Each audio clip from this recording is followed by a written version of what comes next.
Folks, Black Star Network is here. Hold no punches. I'm real revolutionary right now. Support this man, Black Media. He makes sure that our stories are told. Thank you for being the voice of Black America, Roland. Stay black. I love y'all. All momentum we have now, we have to keep this going. The video looks phenomenal. See, there's a difference between Black Star Network and Black-owned media and something like CNN. You can't be Black-owned media and be scared. It's time to be smart. Bring your eyeballs home. You dig?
Folks, today is Friday, March 15th, 2024. Coming up on Roland Martin Unfiltered, streaming live on the Black Star Network. We've been keeping a close eye on what's happening in Haiti. Tonight, we'll have a first-hand account with someone witnessing what's happening there on the ground, so you can understand really what is going on. Georgia Judge Scott McAfee did not disqualify Fulton County DA Fani Willis from the Trump election case. He gave her an ultimatum. Either she goes or lead prosecutor Nathan Wade will tell you exactly what that decision was. Folks are shocked and stunned after an autistic California teen suffering from a mental crisis gets gunned down by police who were called to help. I'll talk to the director of Disability Justice Initiative from the Center for the American Progress about this tragic case. And 6 Massachusetts 8th grade students are charged with threats to commit a crime after their Snapchat conversation was leaked. Folks, that and more, including winners from the NAACP Image Awards, which will be taking place tomorrow, broadcast tomorrow, but they've been handing the awards out for the past 3 nights. We'll tell you exactly who has won. It's time to bring the funk on Roland Martin Unfiltered on the Black Star Network. Let's go. He's got whatever the miss, he's on it. Whatever it is, he's got the scoop, the fact, the find. And when it breaks, he's right on time and it's rolling. Best believe he's knowing. Putting it down from sports to news to politics.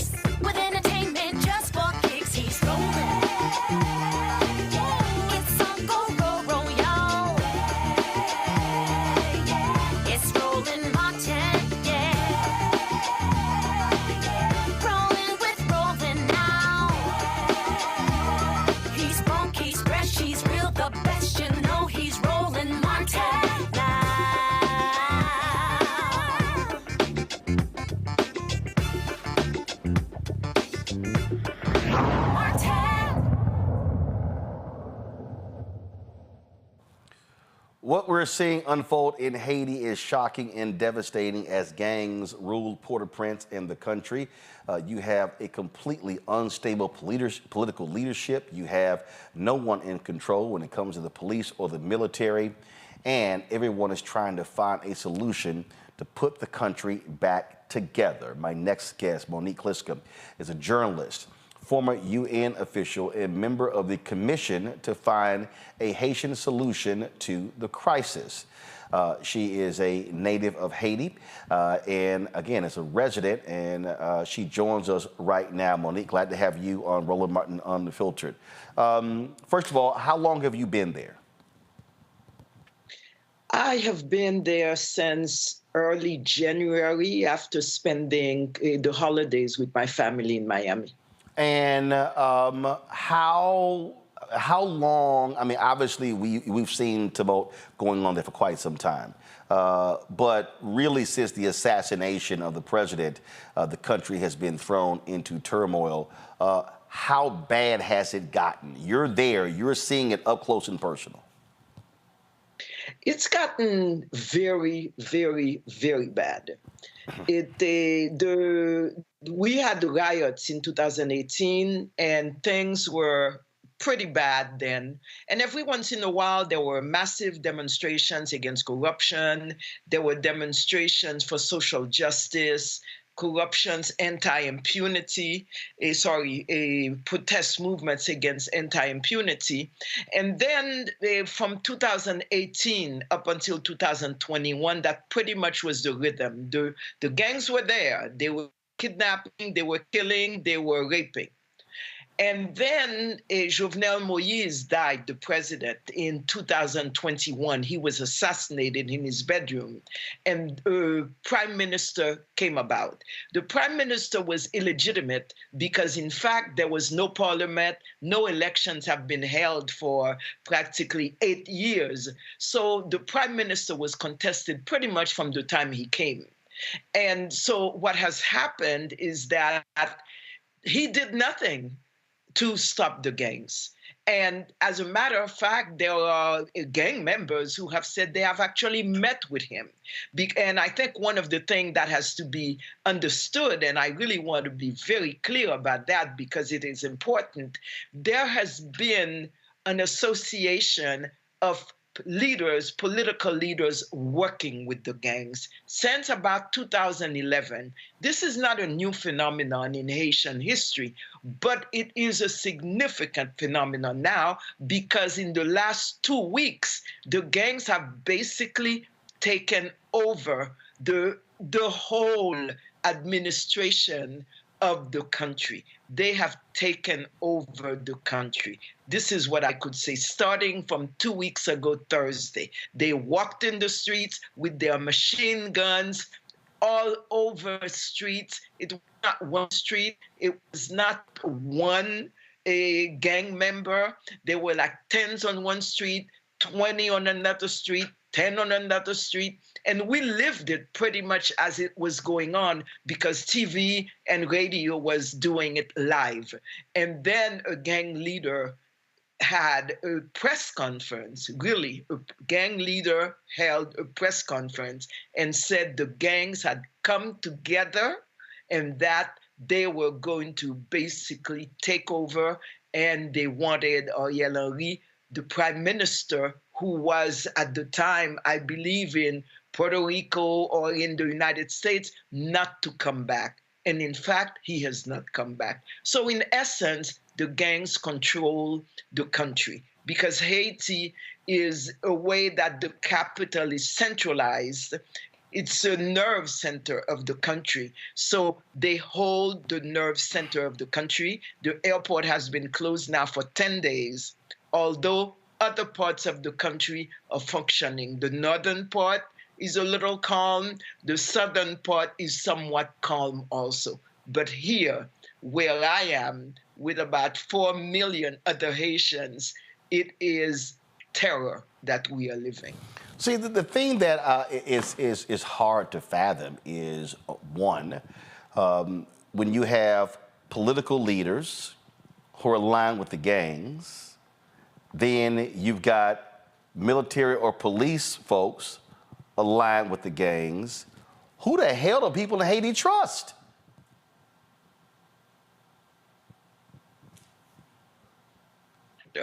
And the trust factor is important. And when the commission was beginning its work, we interviewed all political parties, and we also interviewed a lot of civil society. And two items came up all the time. One of them was the lack of justice, and the other one was lack of trust.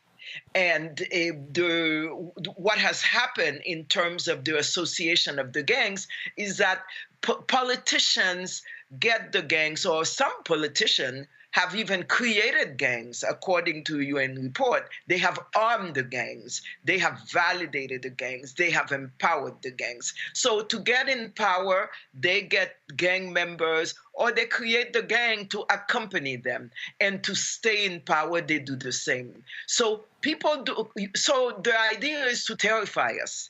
It is to control us. It is to make us vote the way they want us to vote. It is not for us to be a free will. So yes, we may have freedom of expression, but now we have no freedom of movement. Now there are no elected officials at all in Haiti, none whatsoever, no mayor, no member of parliament, no president, nothing at all in terms of elected official. So it is a free fall, and nobody trusts the traditional politicians. In fact, a lot of them are under sanction from Canada. Some of them are also under sanction by the United States. So how do you have a path moving forward if people don't know who to trust? I mean, who can Haitians rely on that is credible, that's not aligned with gang members, drug dealers, or other thugs? What's the future? We've been thinking about that a lot. And there is what I would call a kind of virtuous circle of people who are not aligned with the gangs, whether they be sociologists, university professors, former government employees, agronomists, former UN staff, etc. So you have thousands of Haitians who are clean. When I say clean, who are not to corruption, who are honest people, hardworking people, who work hard, and they are either in civil society or they are running their businesses. And a lot of them do not want to be involved in politics for really one good reason, because the former dictator that we had, Papa Doc and Baby Doc, so annihilated Haitians and the political class that there is a huge trauma in that Haitians say politics is dirty business. And which is unfortunate, because right now, since 2011, the politicians have proved right that politics is dirty business. But there are people, there are Haitians with strategic minds, there are very intelligent Haitians who have proven themselves here and abroad, for example, in the United States. There are Haitians who can do this. A lot of them, though, do not want to be involved in politics. And that is the major challenge now. It is to get them to say, the Republic needs you now.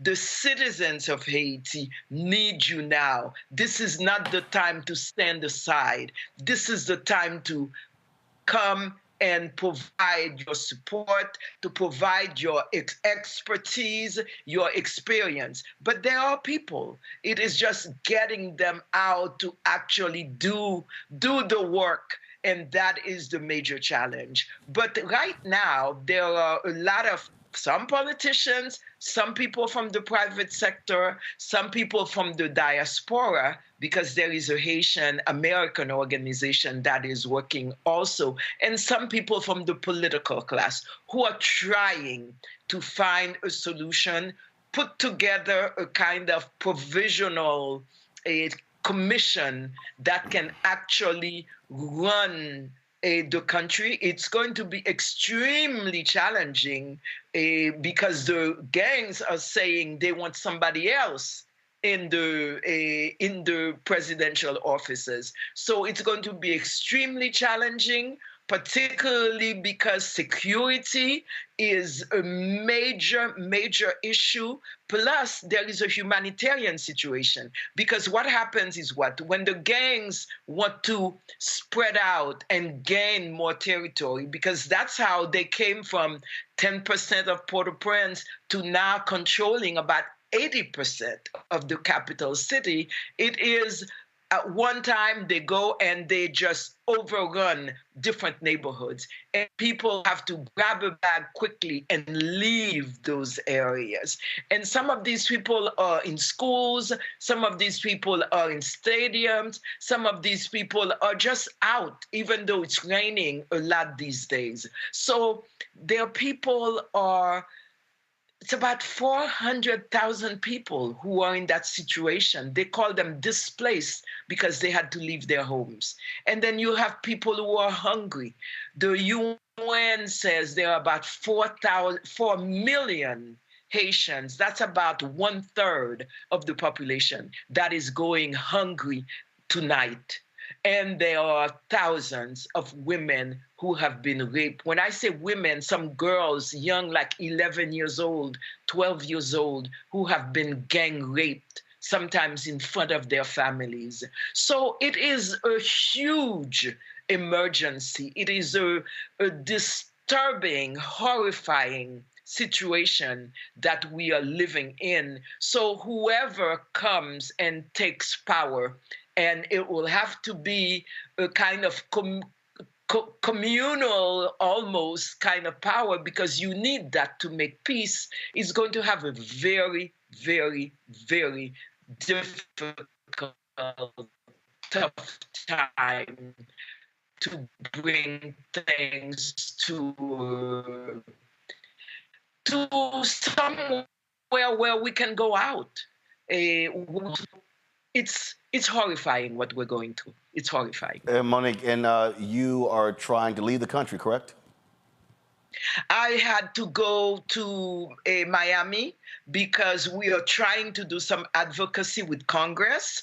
We have meetings with the Institute of the Black World. We're trying to do a rally in Washington. We have a meeting on 21st with the Congress. We're supposed to have appointments with perhaps some officials at State Department, and the airport is closed. I was supposed to leave last Friday. My flight was canceled. I was supposed to leave this Saturday, tomorrow.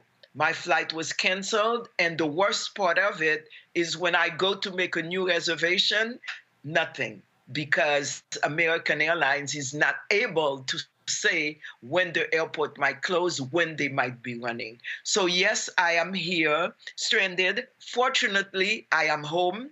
Fortunately, I have a garden. Fortunately, I live in a rural area where there are farms, and I can get vegetables, and I can get some food. So I am really privileged in that sense. But I am sorry that I will have to miss all of these events that have been planned so that we can do advocacy for Haiti. All right, then. Monique, we certainly appreciate it. Stay safe, and we just hope things turn out for the better for Haitians in the country. Thank you for giving us a voice, and thank you for keeping on giving us a voice. All right, we appreciate it. Thanks a lot. Thank you. Go on to break. We come back. How Fox News is doing all they can to hype up what's happening in Haiti. It's not about them actually giving a damn about Haitians. It's about scaring white America. Wait till I show you what's been going on. You're watching Roland Martin Unfiltered right here on the Black Star Network. Terry and I, we couldn't play in the white clubs in Minnesota. It felt like such a,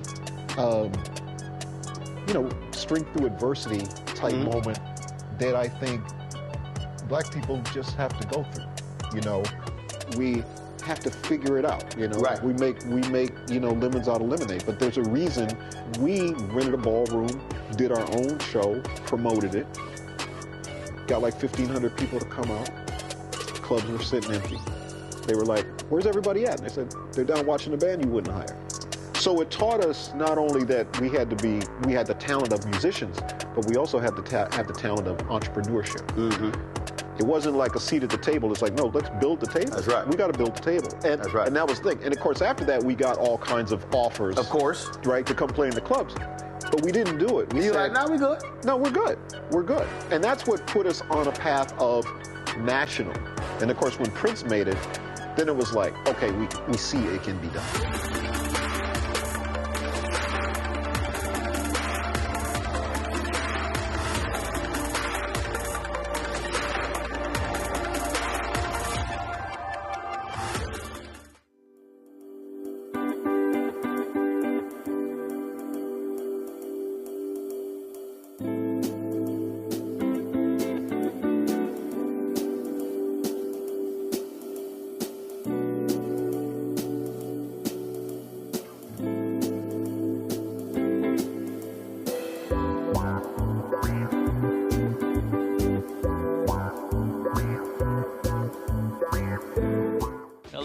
Critter Fixers. I'm Dr. Bernard Hodges. And I'm Dr. Terrence Ferguson. And you're tuned in to Roland Martin Unfiltered.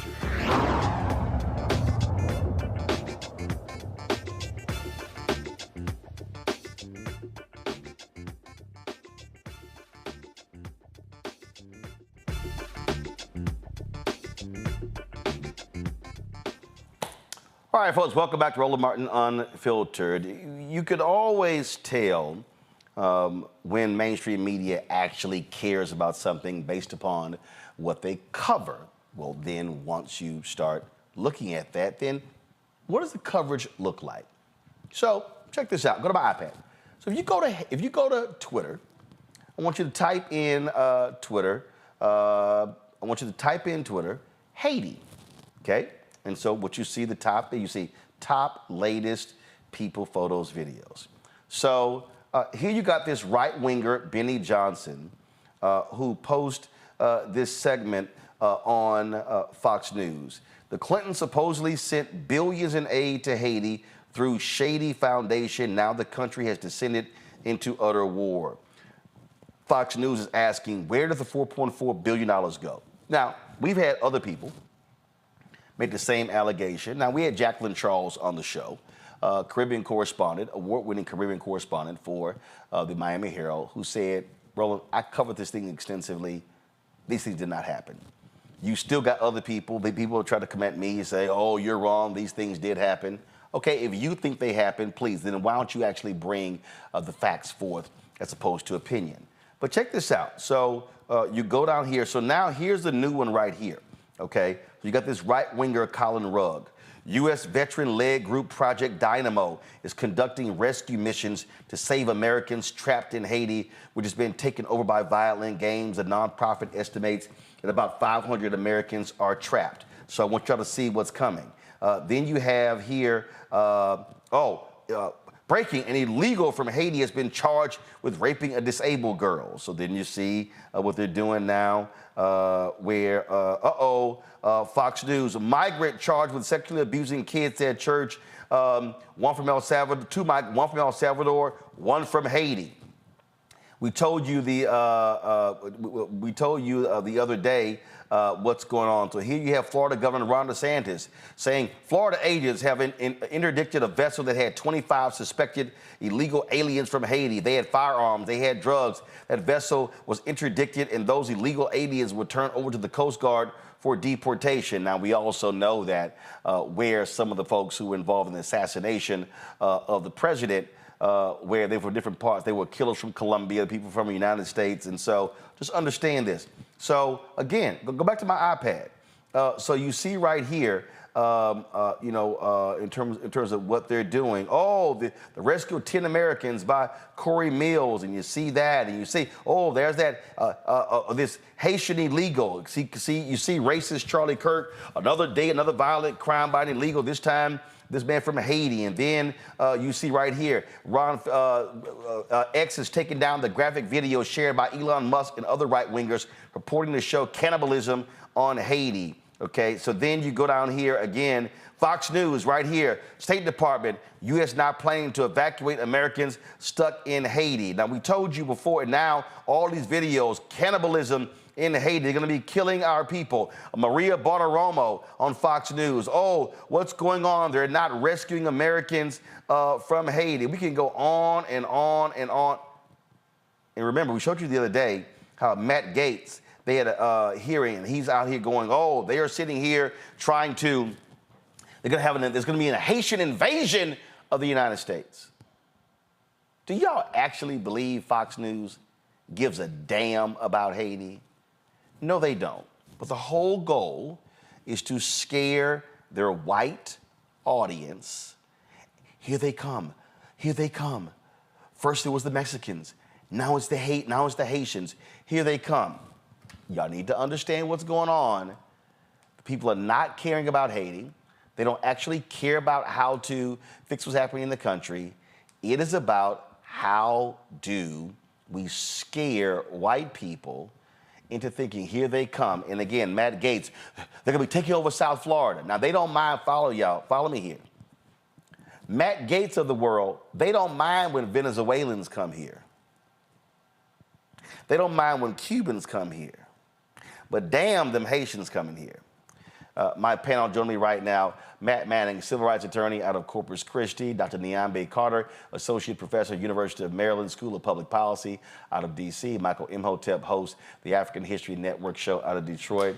I mean, we see what's going on here, Niambe, and I just want our people just to understand how what's happening in Haiti is being used against us. This is part of the migrants are coming. The migrants are coming. These illegal aliens, they're coming, and this time they're black.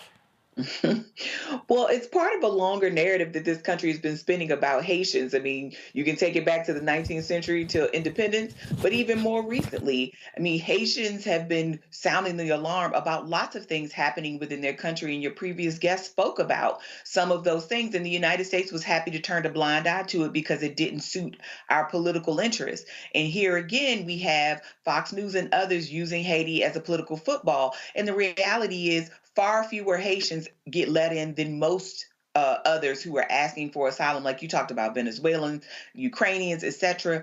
It's about race, right? I mean, this is always about race, and it doesn't matter what happens to Haiti. I remember a few years ago when Pat Robertson was talking about the hurricane or the earthquake, and he said it was because of their religion. It's because they're devil worshipers. So Haiti is always sort of used to scare the West. Not only are they black, but they're defiant, they're violent, they have a foreign culture, they don't want to blend in, they're dangerous, right? They're all of these things. So this does not surprise me one iota. And those who watch Fox and those who are sympathetic to that viewpoint will believe everything that they say because it fits the narrative that they want to have about Haitian people in particular, but black people more generally. But Haitians have been singled out for a particular kind of maligning in this country, being banned because they were believed to have higher rates of HIV, which was not true, and all kinds of things. So this is stuff that's been happening to Haiti, unfortunately, for centuries. Here, Matt, this is Florida Republican Senator Rick Scott, again going, oh no, they're coming. Protecting our national security interests means that the military must be laser focused on the cold, hard facts, and not only what our adversaries are doing, but what they are capable of doing. The violence and unrest in Haiti is heartbreaking. It is a symptom of political unrest that has only continued to grow under this administration. Not only has the Biden administration taken an active role in destabilizing the region by appeasing Cuba, Venezuela, and Nicaragua, but it appears that the White House is totally unprepared to deal with the consequences of the political unrest these regimes create and support. The policy of the United States cannot be that we just let everyone in our country totally unvetted anytime there's trouble around the world. That is what President Biden has done at the border with 8 million people pouring across, and after the Bosch withdrawal from Afghanistan with 90,000 unvetted people coming in. Now, again, Matt, they don't mind those Cubans and Venezuelans because when they get here, guess who they vote for? Republicans. Yeah, that's exactly right.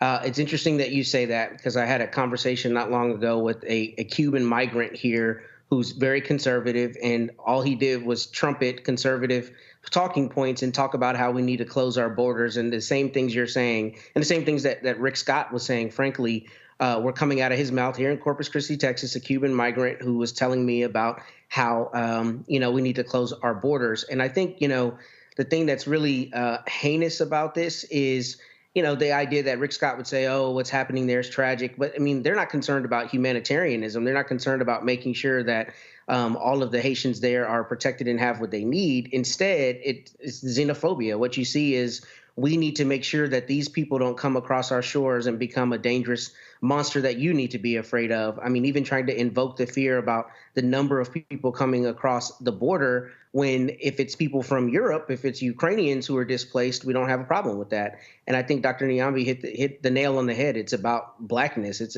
a racism response that, like you said earlier, was cordoned when it related to the people from Mexico or people from Central America, but which is even more heightened as it relates to the way they mongrelize people who are black, and particularly in this circumstance, people from Haiti.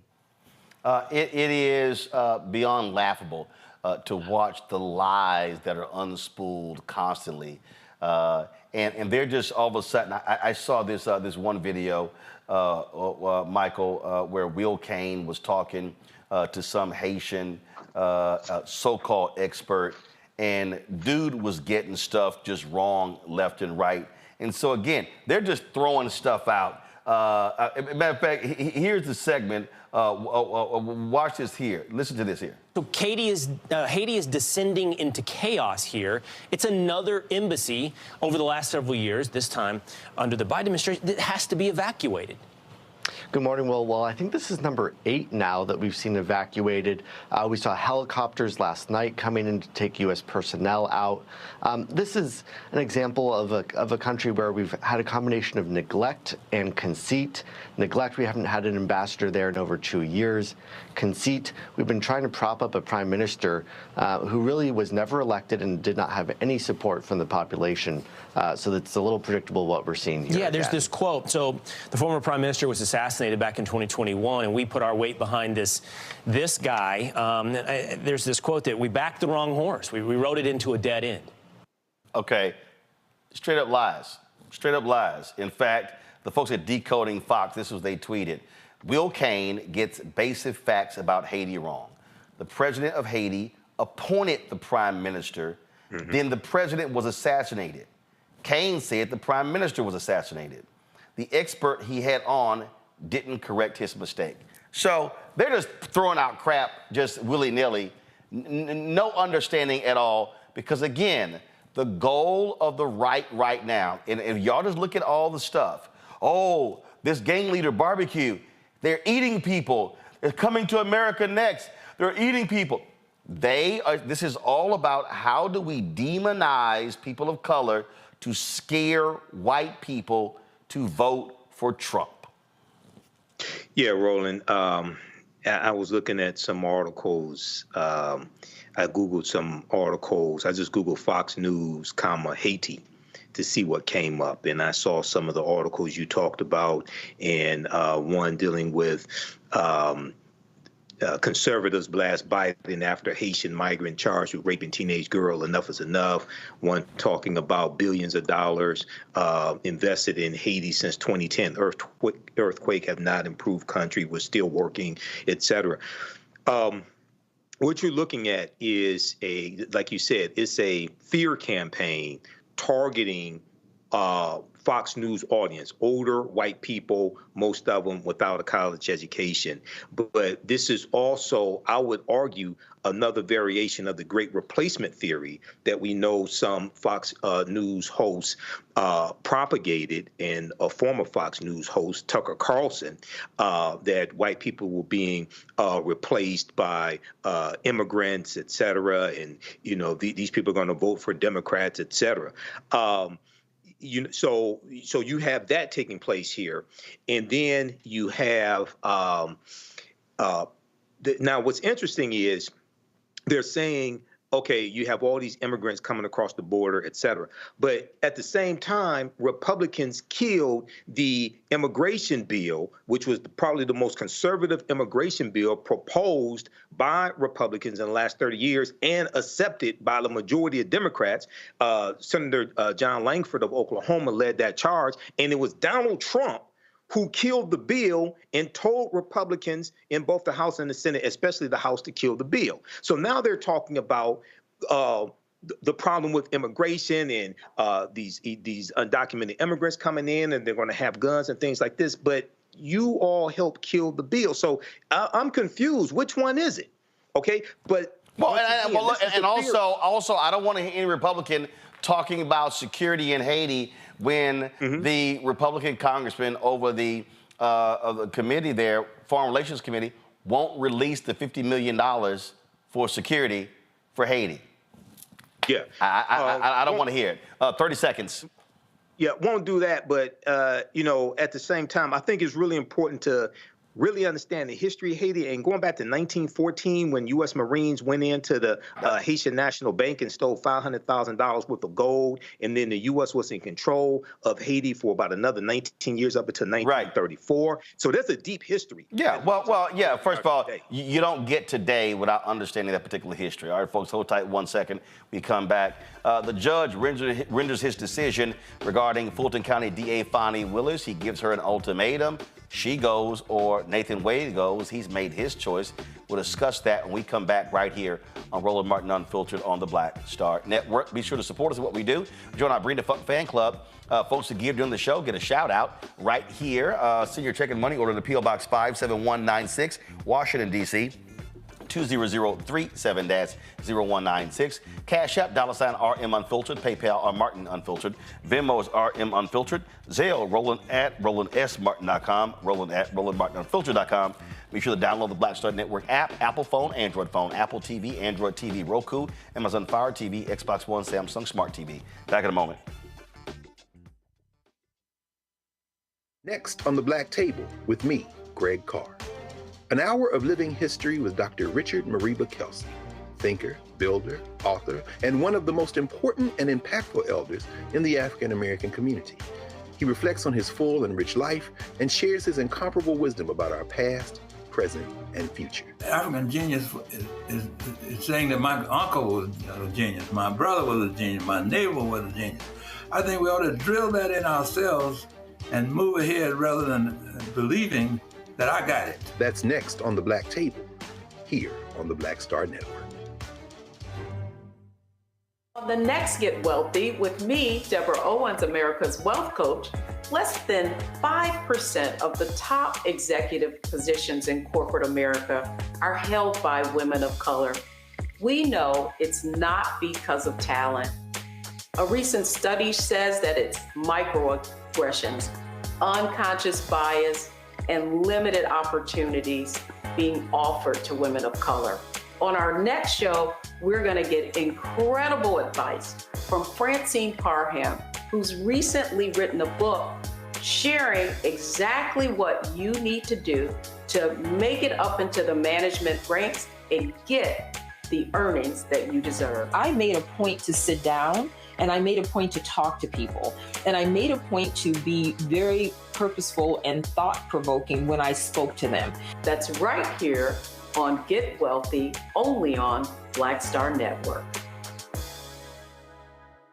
Hey, what's up? Geek Tony in the place to be. Got Cake Touch of Mama's University, creator and executive producer of Fat Tuesdays, an air hip-hop comedy. But right now, I'm rolling with Roland Martin, unfiltered, uncut, unplugged, and undamn believable. You hear me?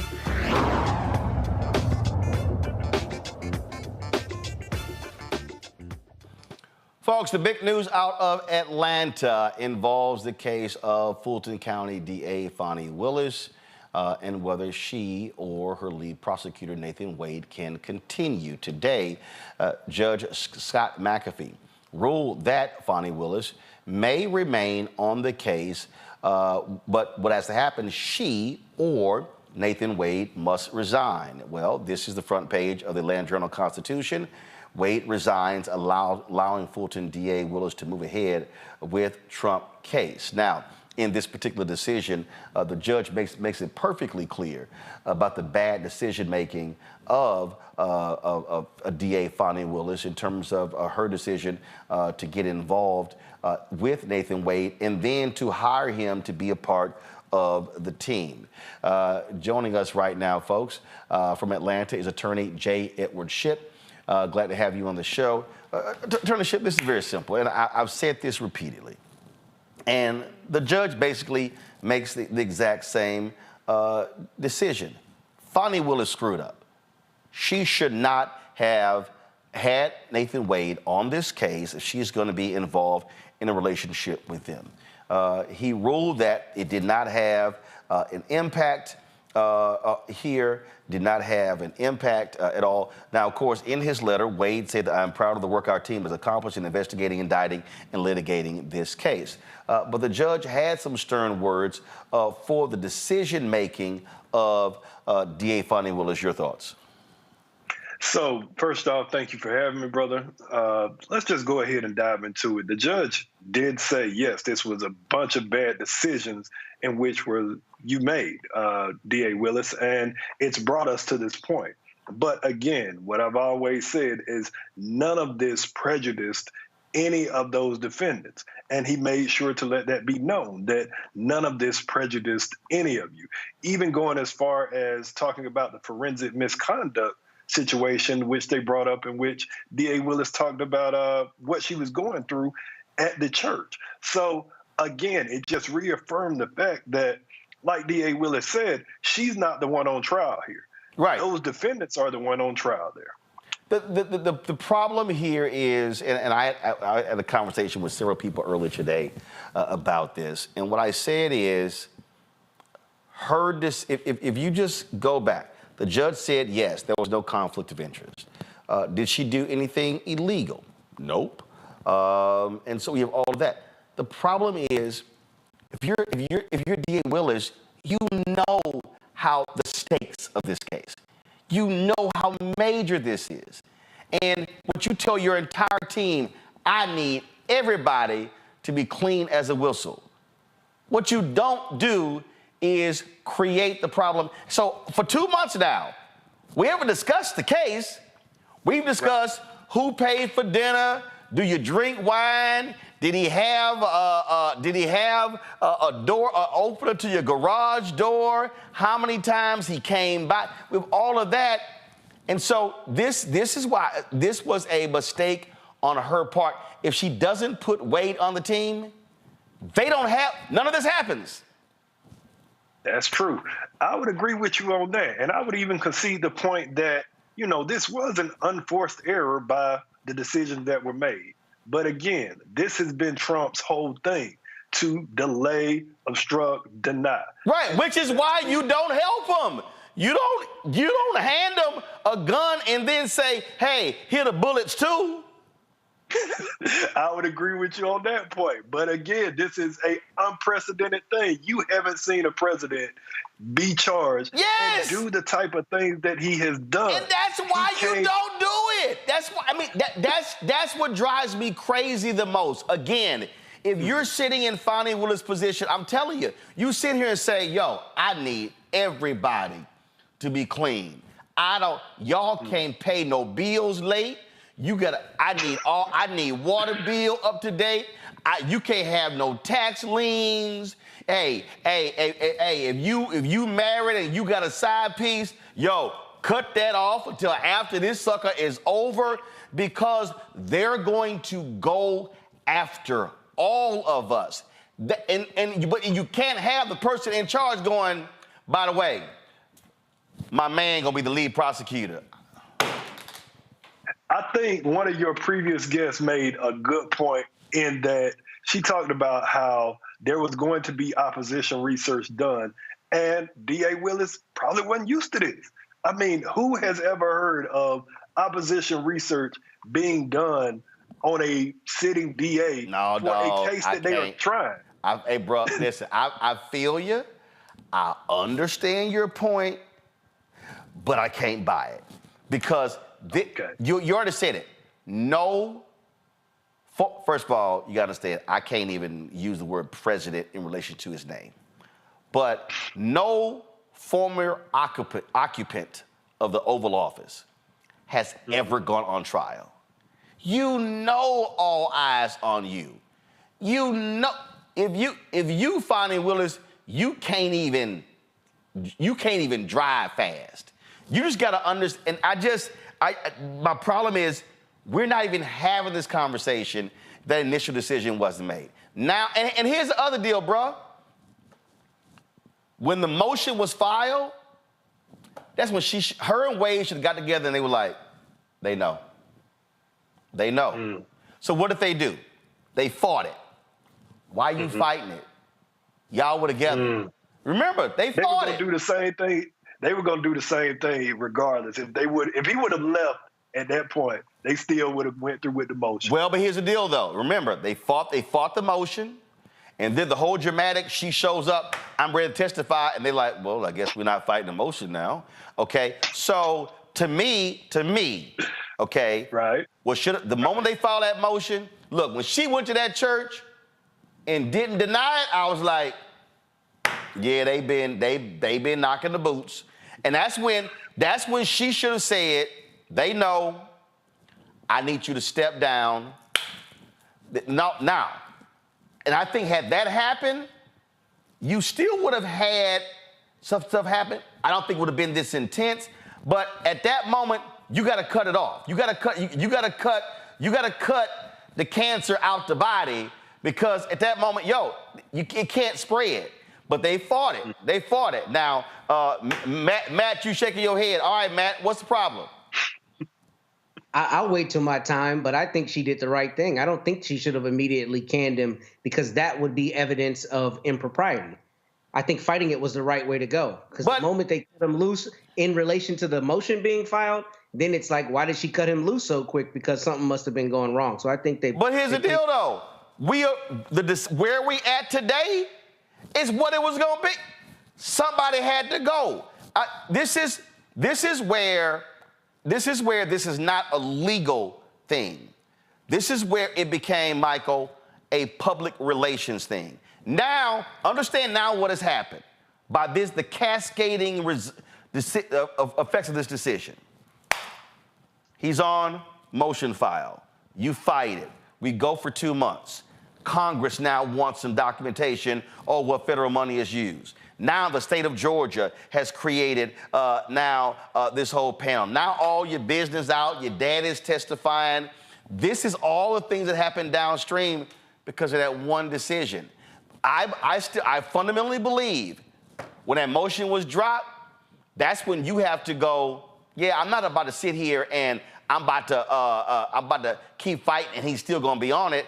No, he had to go. Georgia was going to have that. I'm sorry. Was that for me? Go ahead, Michael. I agree Fani Willis should have fought it. Now, it probably was going to end up that Nathan Wade was going to lead the team. But I agree she should have fought it. But the commission that the Georgia State Legislature created, if I remember correctly, that commission was formed before this lawsuit by Michael Roman was filed. Okay, number one, about these improprieties. Number two, Judge McAfee, in his ruling, found that there was no, quote, actual conflict, end quote. Now, he did find, he did say there was the, quote, appearance of impropriety, end quote, but there was no actual conflict, all right? So, yes, in hindsight, the relationship should not have taken place after Nathan Wade joined the prosecution, but it is what it is. But at the end of the day, you fight something like this. You don't just acquiesce. You have to understand, you're dealing with thugs, okay? You're dealing with thugs who have no morals, who have no ethics, all right? So you've got to fight, period. Yeah, look, Niamey, you're going to fight it, but what you don't is you don't create your own problem. That's all I'm saying. You got to be smart and not create a problem where you give them something to attack you on. And I will take this one step further because this is a gendered conversation for sure. And as a woman in the workplace, whatever our workplaces are, I mean, most of us don't work on a stage as big as the one Fani Willis is on right now. You have to be above board. I mean, one of the things that we as women have to think about in the workplace is the respect that we're going to have from our subordinates and others in the workplace. And it's hard to maintain that if people know that you cross these kind of boundaries. I agree that she should have fought it. But the other thing in fighting it is now we have all of these details about her personal life and these lurid details that had nothing to do with the case. But like you said, Roland, now that's all we're talking about. We're not talking about the charges. We're not talking about what this conduct was that this man actually did. That's the crime here. And I think Fani Willis is old enough, quite frankly, to know better. Michael Cohen told us everything we needed to know about how Trump and his team operates and what their playbook is. It's always to find your dirty secrets and then expose you and use that to bend you to their will or some other such thing. So I don't know how DA Willis had no sensibility that this would happen. And it's not to suggest, right, that she didn't do her job well or that Nathan Wade didn't do his job well, but this was just, it was an unnecessary chink, right, in the armor of this office and in this prosecution. And it doesn't matter whether they win in court or not. Trump will always say, I was railroaded. This was illegitimate. And it will appear to some people that it is. Not because on the merits, but because of her lack of, I don't want to say conduct, but just the lack of foresight here. It just seemed like a really short-sighted choice because you could have resumed your relationship at some other point in time. Yeah, and J. Edward, look, the decision that you're now confronted with is, okay, the judge has made its ruling, Wade has stepped down, Willis now continues. Now the question then becomes, okay, now you still have all the other stuff that's outside. Now you got to get the focus now back on the case. And I just think that this is a lesson for folks, especially when you're high-profile folks, to understand what the stakes are. I was talking earlier in a conversation, someone was like, hey, we should be rallying around Fani on this whole deal. And I told this person a story. I love the show Billions. And Condola Rashad, her character, wanted to run for office. And so what she then did was she goes out and they say, well, we got the guy for you. So he comes in and he has 2 envelopes. So J. Edward, he has 2 envelopes. He goes, no, he goes, this is the, he goes, so J. Edward, this is what he goes. He goes, this is the envelope that they are going to get on you. No, then he goes, this is the envelope that I can only find on you. She's like, I need to know that one. Because when you run for office, you understand opposition research. And I just think anybody who's watching, pay attention. If you're going to be involved in a high-profile case, you got to be clean. You got to be, see, even Matt shaking his head like, okay, I mean, you got, when it's about to hit, and you're going to be in every paper, every network, it's going all around the world, whether you're a woman or a man, and damn sure you black, your shit got to be clean. J. Edward, final comment. Final comments, man. I agree with you on that. She has definitely put herself in the limelight, and she should have had the foresight to, go ahead and make sure that everything was clean. But I always say, we can't forget that this man was on the phone telling a Secretary of State, I need you to find the vote. Right. And remember, the judge threw those charges out. Now they got to, do they go back and re-indict to have more specifics because the judge said they were not specific enough. And so that's really what we're left with. And so I just think, Matt, I'm gonna give you a final comment here. What drives me crazy is that all the focus was on these thugs. And folks were talking about, yo, Fani gonna get his ass. And now we all know her daddy and who they dating and all.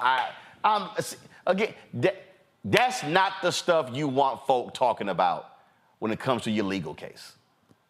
It's not a great look, but there are a couple things. First, once they made the accusation, if she acquiesces and says, I'm going to take him off the case, then that looks like an admission of guilt. I wouldn't tell a criminal defense client who's accused of something to do something that makes them look guilty. That's why I think strategically she had to fight it. Secondly, I think it's very obvious that the judge recognized the stakes here because it's uncommon for a county court judge like this to issue a 23-page opinion. He did that to make sure there was cover on the appellate side and to communicate what he saw in the case, because judges can't speak politically on things. But what I think is interesting about that, or can't speak out at all on things, what I think is interesting about that is he absolutely skewered her in this order, saying that there was, quote, an order of mendacity, which means, or odor of mendacity, which means he felt like people were lying. He said her testimony could not be taken at face value. So a lot of your points, I think, are valuable because she attacked her own credibility, not only through doing this, but through how she fought it. But strategically, if I were in her office, I would have counseled her to fight this, because the moment she acquiesces is the moment she looks like she's guilty of something. And I think that has an effect on her subsequent tenure, too, because now every case they're going to attack her saying she admitted to having done something wrong. So strategically, in this circumstance, I think this was the right play. Hey, I agree. Don't put your man on the case. Then we ain't got no problem. That's all I'm saying. Yeah, that's just... Deanna, you about to say something? I was just to say, I mean, it's just that easy. I mean, you don't get your bread when you get your cheese. I mean, it's you know, it's real easy. Oh, Lord have mercy. We talking about all this other stuff and not these thugs. J. Edward Ship, I appreciate it, man. Thanks a lot. Thank you. All right, folks, we come back. We're going to talk about this shocking case out of California where an autistic boy shot and killed by cops, having a mental health breakdown. It's a shocking, stunning story, and it's so sad, but we'll be talking about it. Folks, support us in what we do. First and foremost, join our Bring the Funk fan club. Send your check and money order to P.O. Box 57196, Washington, D.C., 20037-0196. Cash App, $RM Unfiltered. PayPal, R Martin Unfiltered. Venmo is RM Unfiltered. Zelle, Roland at RolandSMartin.com, Roland at RolandMartinUnfiltered.com. Download the Black Star Network app, Apple phone, Android phone, Apple TV, Android TV, Roku, Amazon Fire TV, Xbox One, Samsung Smart TV. You can also watch our 24-hour, 7-day-a-week streaming channel on 4 fast channel platforms. You can go to Amazon Fire, go to Amazon News. You can say, Alexa, play news from the Black Star Network. You can also watch us on Plex TV, Amazon Freevee, Amazon Prime Video. Be sure to get a copy of my book, White Fear, How the Browning of America is Making White Folks Lose Their Minds. Available at bookstores nationwide. Get the audio version on Audible. We'll be right back.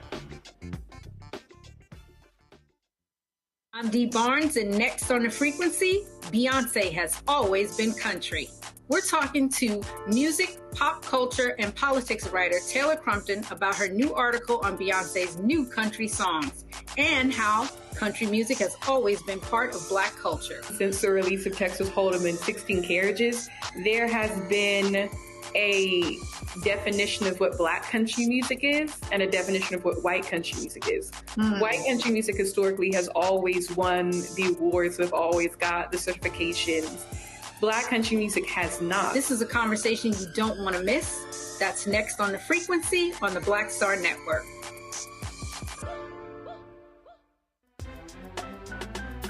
I'm Faraji Muhammad, live from LA.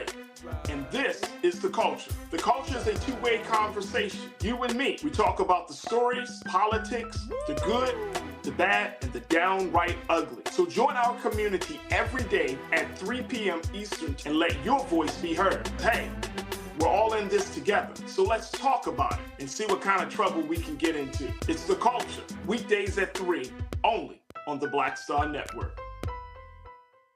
Hi, I'm Dr. Jackie Hood Martin, and I have a question for you. Ever feel as if your life is teetering and the weight and pressure of the world is consistently on your shoulders? Well, let me tell you, living a balanced life isn't easy. Join me each Tuesday on Black Star Network for A Balanced Life with Dr. Jackie. We'll laugh together, cry together, pull ourselves together, and cheer each other on. So join me for new shows each Tuesday on Black Star Network, A Balanced Life with Dr. Jackie. This is Reggie Rock Byfield. You're watching Roland Martin, unfiltered, uncut, unplugged, and undamn believable. You hear me?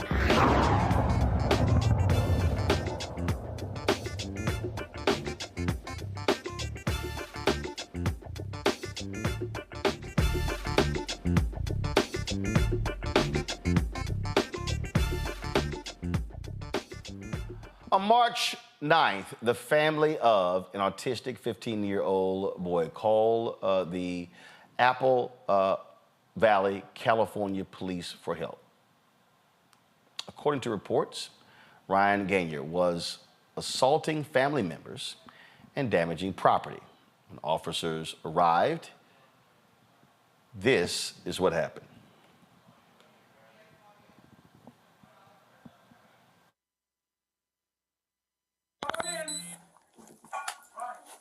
Where's he at? Hey, get back! Get back, you're gonna get shot! Now, again, this is them coming. So I need y'all to do this here. When he steps out, I need y'all to freeze the video right there so people can actually see what happens. So you see the doors open, freeze right there. It appears if there is something in his hand. Now, again, that's what it appears. This story has generated lots and lots of attention because, again, he was gunned down. The family was trying to get help, and then he ends up being killed. Now, does the video cut off right there, or is there a second video? Okay, so that's all that they have released thus far. Mia Ives Rublies, Disability Justice Initiative for the Center for American Progress, joins us right now. So Mia, this reminds me of the story in Dallas. Mother, concerned about her son, calls the cops. He comes to the door. He has a screwdriver, and he's sort of flipping the screwdriver. Within seconds, officers unload, they kill him. Nothing done to the particular officers in that case here. This is another example why you cannot send cops on mental health calls. They automatically are going to shoot and kill.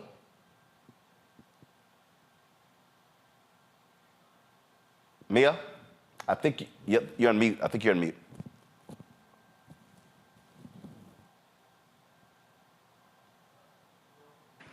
Can you hear me now? Now we got you. Go ahead. Wonderful. I am so sorry. Thank you so much for having me. Unfortunately, this situation is all too familiar. It's one of the reasons why the disability community has been so vocal about the issues with interactions with police, particularly for Black and brown individuals. I think that, unfortunately, we're going to continue to see this happen without real accountability and real policy changes. This is and again, in the wake of the death of George Floyd, the murder of George Floyd, a number of police departments were talking about, again, sending mental health experts out on these particular calls. And trying to change how the decision making. And as long as police go there, look, they're going to assess the situation totally different than somebody else.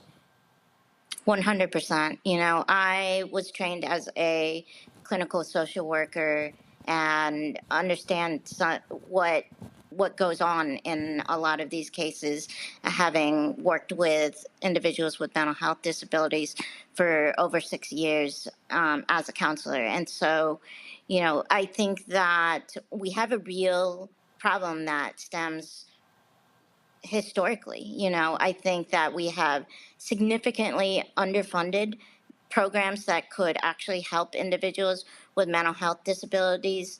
We have unfortunately discriminated against individuals with mental health disorders. And so individuals are not seeking care when they need to, and when they do seek care, they are unable to get it. They're unable to access it. For years, we saw a continual decrease in funding until the CARES Act came about, and that was due to the pandemic. And during the CARES Act, we saw an increase in funding for mental health treatment. We also saw the Biden administration increase funding for mental health. But unfortunately, a lot of our focus has been in crisis care management, which only deals with when sort of that interaction, that deadly interaction occurs between individuals with disabilities and police. Where we really need to be spending money is actually before this crisis occurs.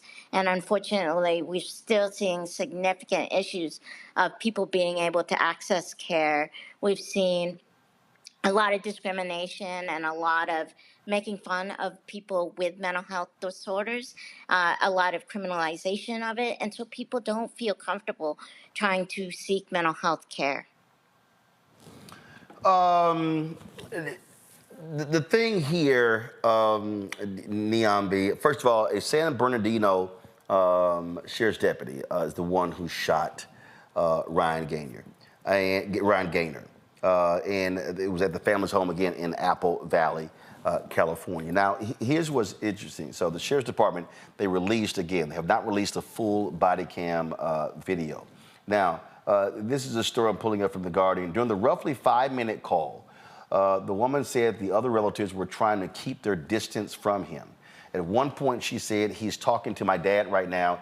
He said he's going to run away," and then he came back to the house. She also said he had a piece of glass. Now, if you look in the video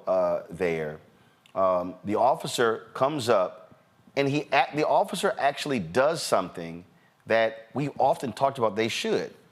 When he sees the young man, the officer actually retreats. He actually retreats. The story here, hold on, don't play it yet. The story here says the deputy appeared to be walking backward, then running away from the boy, pointing his gun at him. The other clip captured that same moment from another deputy who was arriving and standing at a distance. Gaynor appeared to be holding a tool. It was a gardening tool over his head, but it's unclear what he was doing as he was shot. So if you play the video here, and we say this all the time, because I think about the young man Powell in St. Louis. Same thing. Cops arrive on the scene literally within 13 seconds of the door open. Look, he's dead because I think he hit a person with a butter knife. So roll a video here. So the sheriff's deputy, roll a video. Turn audio up, please. Where's he at? Hey, get back! Get back! You're getting shot! Okay, right here. So all of a sudden, so here's what we don't know, because they haven't released the information, Niambi. We don't know which officer shot him. They haven't released how many bullets were fired, where he was shot. The family says they believe he was shot 3 times. So you see the officer actually retreating when normally they're firing right there. Mm-hmm. Yeah, I mean, I don't know if that's a redeeming thing. And certainly you said it is rare, because usually officers stand their ground and they just shoot. I don't know if the officer was trying to create distance. So the young man may, run off some steam. I don't know what was happening. And like you said, we won't know until we see the full thing. I think what's most certainly probably going to happen is this officer will continue to be employed, and this family will have probably a difficult time with any kind of legal claim here. I think it's unfortunate that this young boy's life has been reduced to that and to this moment. I mean, this is a forever decision in a moment when this young man was clearly in distress and having a temporary episode. It didn't seem from all accounts that this was a usual thing for him, but the officer's training is the officer's training. They always go to the thing that they know how to do, which is to use deadly force. And to your point earlier about having trained mental health professionals be deployed on these calls, is something that we're still waiting to see. Because in this case, This young man had maybe a stick, and I'm not suggesting that anybody wants to be hit by a stick, but it didn't appear that he had anything that might lead. Well, we've heard stick, but we also heard a gardening tool. A gardening so we don't know if that was a shovel, if that was a rake, if that was a hoe. Don't know. If that was we don't know what that was. Right, and certainly it would hurt, and it could kill somebody. But I don't think officers are trained to make those kinds of assessments. No, I mean, something in their hand, they're coming at you. You tried to create distance. He's not moving. You told him to stop. He could get shot, and you shoot. And here we are with a dead 15-year-old boy and a family that I'm sure is destroyed. And Matt, on that point, again, officers say, put it down or you're going to get shot. Officers retreating. You see him turning away, but apparently still pointing a gun. The other officer is at a distance watching the whole thing unfold. This is the problem that we face. And again, this is the umpteenth story that we've done where a family has called the cops because of a mental episode of a family member, and the family member ends up dead. Yeah, this case scares me. I have close family members who have autism, and what scares me about this is that in a circumstance like this, the police don't have enough time to figure out the extent of a potential threat. However, to be a credible lawyer, I have to tell you this is much different than a lot of the other cases that we cover, because in this circumstance, people with weapons very quickly can close distance. What I suspect happened here, which I haven't seen confirmed yet, but that the autopsy would show, is that the officer who was not the one being approached the closest with the weapon is probably the one who shot, and they'll say it's defensive third person. And frankly, I think they would likely be legally responsible, or rather legally absolved. It's a very tough circumstance, but there's a bigger analysis than just an officer shot. When somebody is coming at you with a gardening tool that looks like a long weapon, I think Dr. Nyambi is right. It may just cause injury, but it might also cause death. And I don't think it's unreasonable for officers to protect themselves in circumstances like this, where it's demonstrably true that somebody is coming at them with a weapon. I think the biggest issue in this case, and I've actually had two cases just like this, nobody died, but it was a mental health call. I think the bigger issue is police departments around the country, like has already been said, do not have the resources to respond, and officers don't have the training to respond. And in one of my cases, that's exactly what I sued the city for. I said that that when people have mental health crises, if you send officers, you're basically heightening the possibility that someone's going to get hurt because the officers don't have the requisite training. And that is the deprivation of rights to me in this circumstance, particularly if the dispatcher had any reason to believe that this young man was suffering from a mental health episode.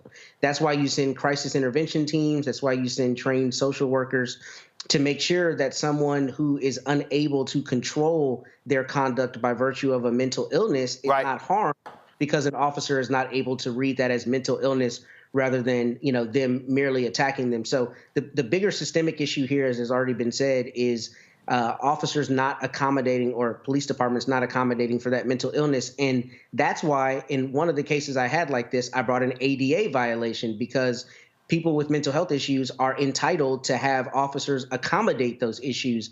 And that's customarily what police departments don't do in these circumstances. I talked about, Michael, the Kojima Powell story. And this happened shortly after Mike Brown had been killed in Ferguson. Go to my iPad, and you'll see. And this is what, see. And I love these yahoos on who we're following here on our YouTube chat who don't understand. We do these stories all the time. We've broken down numerous videos. So when I talked about the case of the officer in the Ryan Gaynor retreating because and again, normally the cops would not retreat. Normally that cop would have stood right there, and the moment he walked out of that doorway and he yelled, "Stop, put the weapon down, I'm gonna shoot," they would have fired. So I am crediting the cop for walking away, yelling at him what to do. But the Kojima Powell story is a perfect example. This is the video here. You see right here. This is the moment just before he comes on and literally they step out of the cars. They're not behind, the door. He's got some butter knife or some kind of steak knife in his hand. Now, this is the BBC video. They didn't show it, but literally, he makes a lunging moment. He wasn't actually up on the cop. Right. The law says they can use deadly force. I criticized this because the officers could have waited behind the vehicle, behind the doors, creating some distance. When the call was made, they talked about it was a mental issue, and just like in this case right here. So I now wonder, okay, what information was passed on from the 911 dispatcher to the cops on the scene? Did they say, oh, domestic situation, young man attacking family members, or were they told that, hey, autistic kid, having a mental breakdown, any of that? And this is the part of the problem here when you are not passing that information down. So a cop, if they don't have that, they get onto the scene, they are assessing danger immediately, and they are trained to eliminate the danger and then figure out what happened. That's just a fact. Yeah, a few things here, and I'm looking at the article from VVNG.com. Number one, now with this particular sheriff's department, I don't know if they have mental health professionals that are dispatched. I know here in the city of Detroit, we do have that, and we also in the city of Detroit have police officers who are trained to deal with mental health issues, okay? Number one. Number two, in looking at the information that the sheriff's department released, a news release about the information given to the dispatcher, they were told that the 15-year-old was actively assaulting family members and damaging property at the residence. Number three, according to this article, he had an approximately 5-foot-long garden tool with a sharp-bladed end. So, yes, it can do damage to the police officer. Yes, I think the police officer was correct in retreating, giving commands. This didn't seem like a situation from what we've seen so far where he was quick on the trigger, quick to shoot. And the 15-year-old, unfortunately, was coming towards him, okay? So we should get all of the footage. We should get more details. But this looks a lot different than some other ones that we have seen and talked about here on this show where it looked like an execution. This looked different than that. Mia, I talked about the case out of Dallas, Jason Harrison, same thing. And again, for all the people who are watching, listening, understand, we have done a lot of these stories, and we've seen a lot of this video. This here was the Harrison video, and it gives you an understanding of how cops operate differently. The cops come to the door. Come on, guys. Come on. Cops come to the door, and his mother calls, hey, son's operating erratic. Pull the volume up. What's going on? They open the door. Mother says, I can't control him. Who's that? Chopping up people in the sun. Bipolar schizo. What's going on? You drop that for me. Drop that for me, guy. No. Jay! Drop it! Jay! Drop it! Jay! That right there, me, is a problem. And again, these officers were cleared. They got stun guns. He's got a screwdriver in his hand. He's not lunging at them. They don't retreat. They tell him, hey, drop that. They know it's a mental disturbance call. The man has schizophrenia. His mother says it. She's walking out. She's right there. In 30 seconds of them knocking and the door opening, he's dead. And so this is the struggle that you cannot continue to have mental health breakdowns, and we're sending cops and we're not sending trained mental health professionals first. Yeah. Or with them. Yeah. I think all of these, the fact that we continuously see the same pattern over and over again, I think that it just shows that we have a failed system right now. It shows that we know what the problem is, and we are unwilling to actually address specific issues. I think that we need to stop the situation even before we get to this point. You know, I think a lot of these individuals get to these crisis points. We already know that they're heading towards these crisis points, yet they have no outlet to receive care, which is why it's so important that we push for, you know, long-term solutions, things like putting more money into the mental health system, creating more parity in terms of insurance and Medicaid reimbursement rates, et cetera, because, you know, no matter what we do, I don't think that any amount of training will stop what we are seeing right now.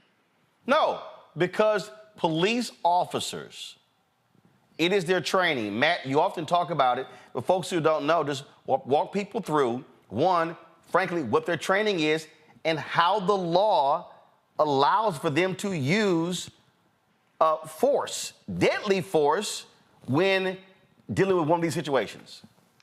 So, you know, I don't know all the training that every officer gets, but what I've very often seen them say is that a person can close distance of about 20 feet if they have a weapon. So I think some of the common training, and anybody who's a police officer can correct me if I'm wrong, but they're trained that if somebody is within that 20-foot distance, if they're going to deploy the weapon, number one, they do so until they think the threat is immobilized. And from the legal standpoint, one of the questions that we always have posed and that we always discuss is the difference between civil remedies and criminal penalties for the use of force. And obviously, officers are statutorily or legally given the right to use force. So where they think that force is appropriate, whether it's for defending themselves or defending a third person, as I mentioned, they can use deadly force where they think it is appropriate. Now, from the civil standpoint, the question is always whether that force is excessive, whether it was appropriate, whether an officer, you know, looking at it on the scene rather than with the hindsight of 20/20 vision, so to speak,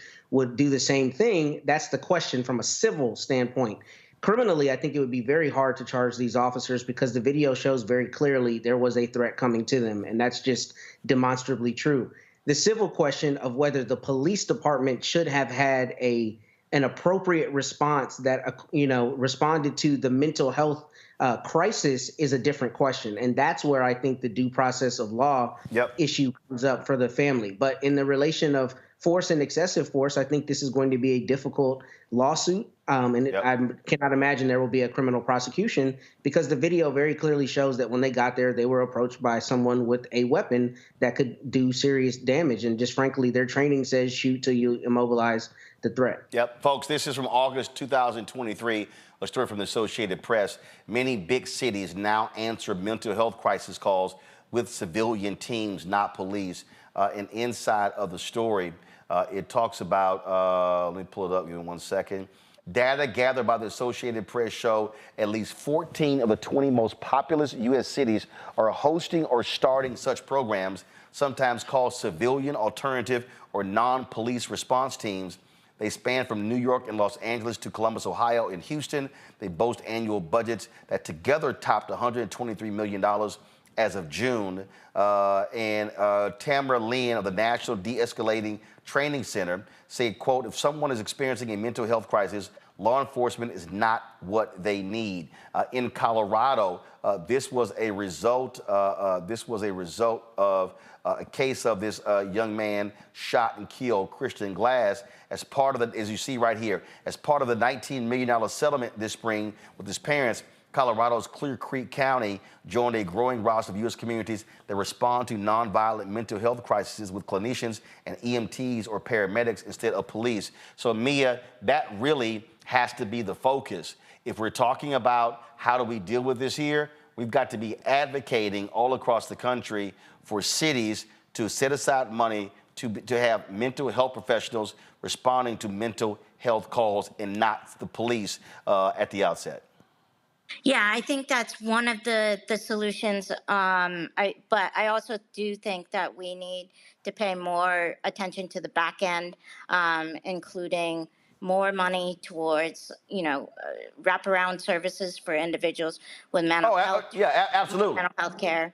I think it's essential that we address the issue before it becomes a crisis, because then, there's still police are still sent to any situation that could be suspected as violent. And, a situation with somebody with, say, a wrench in their hand, it just depends. Sort of, do you think that's a clear threat or not?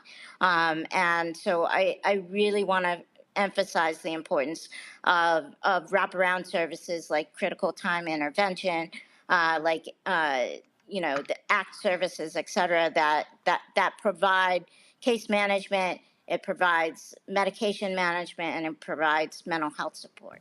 All right. Mia, we appreciate it. Thanks a lot.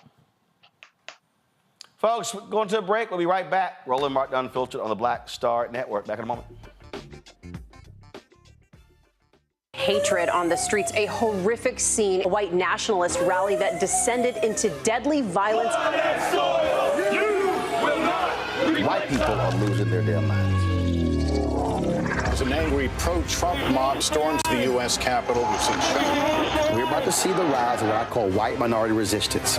We have seen white folks in this country who simply cannot tolerate black folks voting. I think what we're seeing is the inevitable result of violent denial. This is part of American history. Every time that people of color have made progress, whether real or symbolic, there has been what Carol Anderson at Emory University calls white rage as a backlash. This is the rise of the Proud Boys and the Boogaloo Boys. America, there's going to be more of this. Here's all the Proud Boys, guys. This country is getting increasingly racist in its behaviors and its attitudes because of the fear of white people. The fear that they're taking our jobs, they're taking our resources, they're taking our women. This is white fear.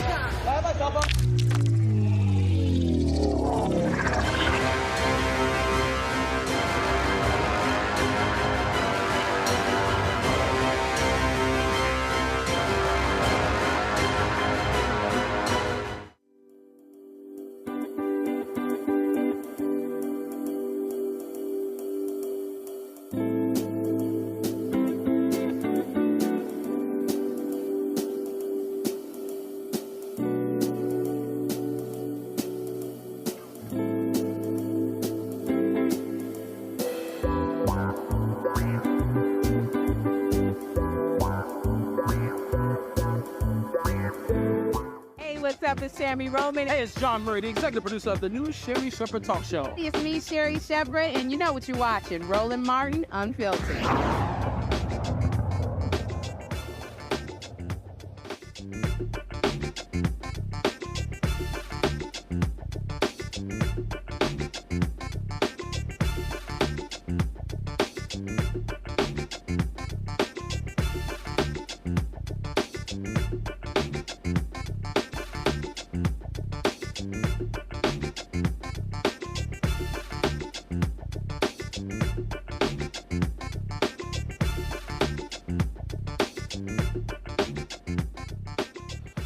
Six Massachusetts middle school students are facing criminal charges for their alleged role in a racist bullying incident that included threats and a mock slave auction.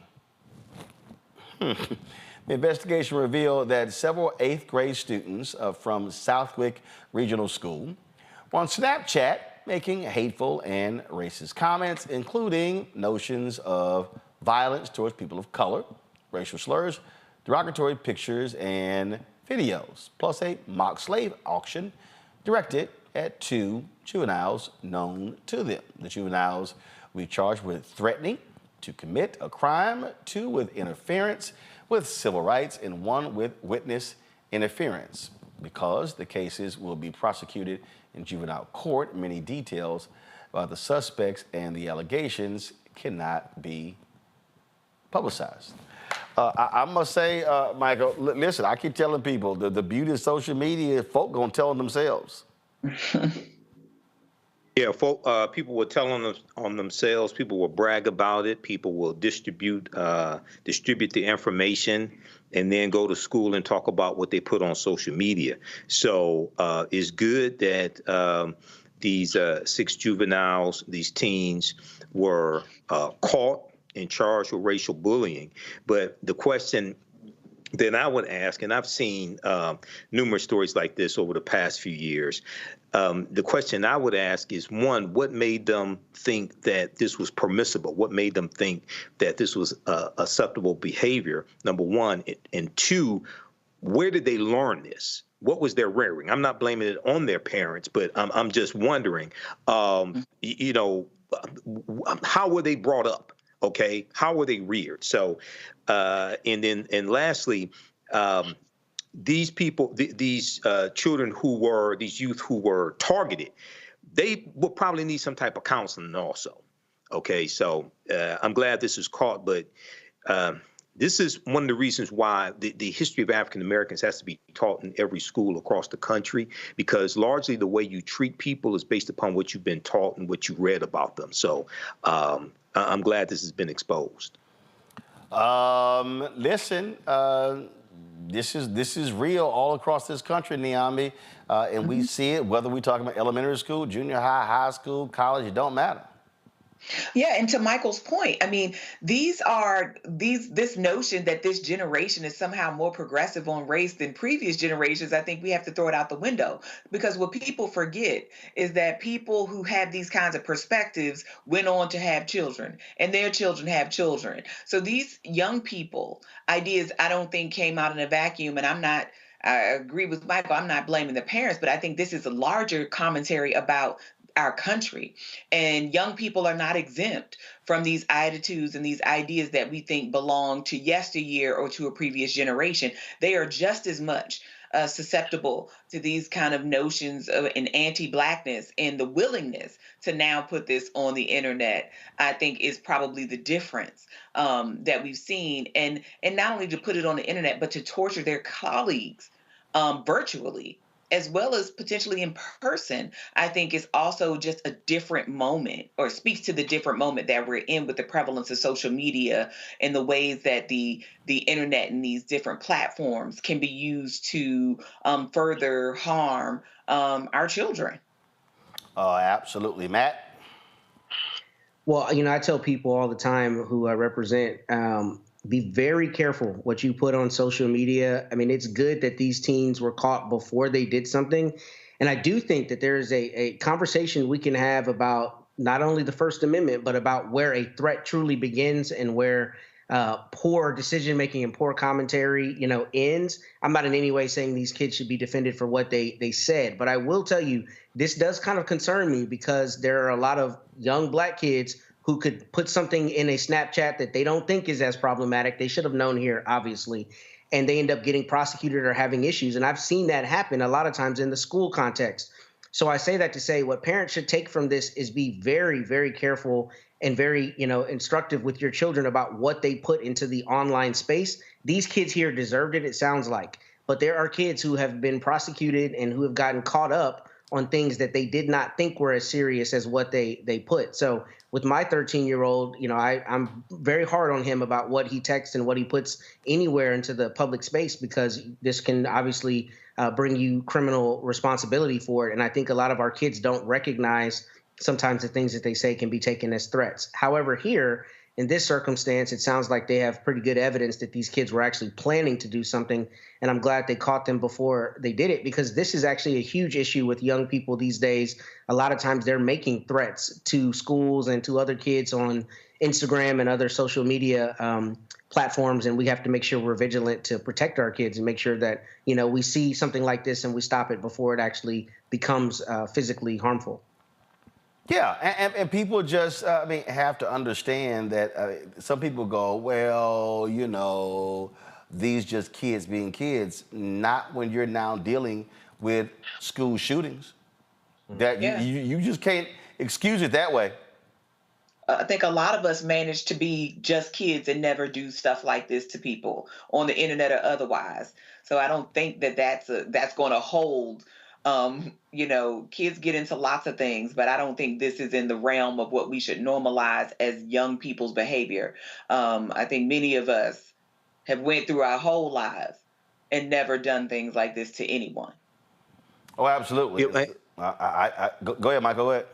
Yeah, and when you bring social media into it, you know, 20, 30, 40 years ago, it was totally different. But when you bring social media into it, it operates 24 hours a day. You know, if you were bullied at school, you could go home. You were pretty safe. But here, they can put things on social media, and other people in your school see it. So when you go back to school the next day, you're antagonized. They can show the videos, spread the videos around from cell phone to cell phone, et cetera. It's totally different today. So you have to take a different approach to how you combat this. Absolutely, absolutely. You know what? I just saw this here. Kathleen Parker, who's with the Washington Post, wrote this column today. And when these people just gonna realize that these ideas are stupid? This is the headline of her piece. For the country's sake, Vice President Harris should step aside.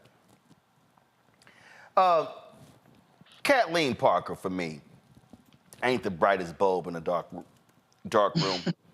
But at some point, Diambi, when are these dumbasses gonna realize, one, she ain't going nowhere, Biden ain't going nowhere, she ain't going nowhere, and if the Democrats tried to replace Kamala Harris, they are guaranteeing they gonna lose in November. I just think these columns and these discussions are literally some of the dumbest stuff I've ever heard.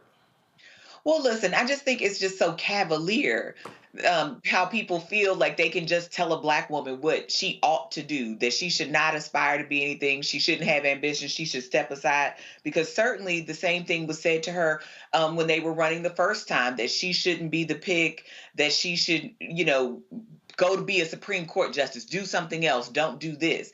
And so I think this is just the latest in a litany of efforts to try to tell this woman, this Black woman, what she ought to be doing. And listen, these people might as well just kick rocks with open-toed shoes, because she's not doing any of the above. And I think, as you said, Roland, what would this mean for the Democratic Party when you talk about Black women and their voter turnout? Even the ones who might not be wild about Kamala Harris would definitely read this in all the negative light, and they would get all the smoke come November from Black women in particular for trying this move. This is ridiculous. And this is what I just really crack up here, Michael and Matt. Go to my iPad.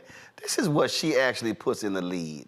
The Democratic Party's indulgence of identity politics has proved successful in building a diverse organization, but its strategy of courting and pandering to minority voters is the road to ruin. So she goes, in 2020, Joe Biden's promise to tap a woman as his vice president, along with Representative James E. Clyburn's election-altering endorsement in South Carolina, paved Biden's way to 1600 Pennsylvania Avenue. His history-making selection of the telegenic Kamala D. Harris might prove to be his downfall in 2024, and he has enough fall downs to make voters worry. Harris's resume was impressive. A former California Attorney General, blah, blah, blah, blah, blah, blah, blah, blah, blah, blah, blah, blah, blah, blah. But her evolving beliefs undercut that appeal, blah, blah, blah, blah, blah, blah, blah, blah, blah, blah, blah, blah. Here's what I find to be real funny, Michael. They put identity politics in the cover. I'm sorry, raise your hand if you were around for the 2008 presidential election. Mm-hmm. Do y'all recall how many people said Obama needed to pick a white guy? Does everybody remember when they said Obama needed to pick a white man who could talk to white folks in the Rust Belt? Do y'all remember when they said Obama should pick a white man with foreign policy experience because he didn't have any? And he picked Joe Biden. See, I love it when white people like Kathleen Parker act like identity politics ain't never happened with white people. It happens all the time. Whiteness is an identity, and whiteness has always been in identity politics. Yeah, yes, it has, Roland. Roland, this goes back to the conversation we had back on Friday, February 23rd, when you interviewed Jennifer Rubin about her op-ed in the Washington Post dealing with Kamala Harris being an asset, undervalued or underused asset to President Biden. And we talked about the accomplishments of Vice President Kamala Harris, whether it's the having having a record number of tie-breaking votes, presiding over the Senate, whether it's getting the $1.9 trillion American Rescue Plan passed, because if it had not been for her tie-breaking vote in the Senate, it would not have passed, or her tie-breaking vote when it came to passing the Inflation Reduction Act that no Republicans in the Senate voted for, or presiding over the first ever Office of Gun Violence Reduction, et cetera. So we talked about in that segment how people fear her becoming president in 2028. People fear that. They see her as a threat. So they're writing all these hit pieces on her, and these hit pieces, these BS hit pieces, continue. So, I'm not that I've probably read stuff by Kathleen Parker in the past because I read the Washington Post every day. But you're going to continue to have these unqualified white people putting this nonsense out against Vice President Kamala Harris. So we need to fight back and vote for Biden-Harris in 2024, crush the MAGA Republicans, crush Donald Trump, and continue to fight for policies that are good for African Americans, and policies that are good for African Americans are good for America in general. And this is the thing that I crack up here, Matt. She goes, Harris ended her campaign in December 2019, citing a lack of financial resources. Next thing we knew, she was moving to the Naval Observatory. She was a colossal failure as border czar, a position she held briefly and otherwise seemed to have gone undercover.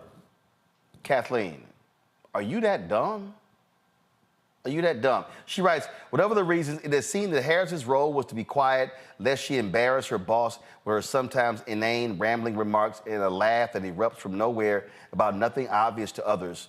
I do, however, relish the thought of her face-to-face with Vladimir Putin and suddenly cackling at a linchpin moment during nuclear arms discussions. Now, so let me go ahead and unpack this. First of all, this is an insulting and revolting column from a rather unremarkable white woman. Yep. Let's just be clear. Mm-hmm. Kathleen, do you remember, because I was there, when CNN picked you and Elliot Spitzer to host a show that was one of the most awful shows I have ever witnessed? And that decision led to CNN firing John Klein as president of CNN US. You were horrible. Like, not kind of horrible. You absolutely sucked. 2, you have to suck as a columnist, because for you to suggest that she's been quiet is interesting, because she was literally just overseas meeting with foreign leaders. She's traveled the world, has been engaged in public policy. See, this is what happens, Matt, and this is how mainstream media works. So what they do is they establish a narrative, and it's, oh, she's awful. She's been doing nothing. She's been quiet. I've even heard some black people with media platforms parrot this, oh, they've been hiding her. Well, damn, if they've been hiding her, they've been doing an awful job of hiding her.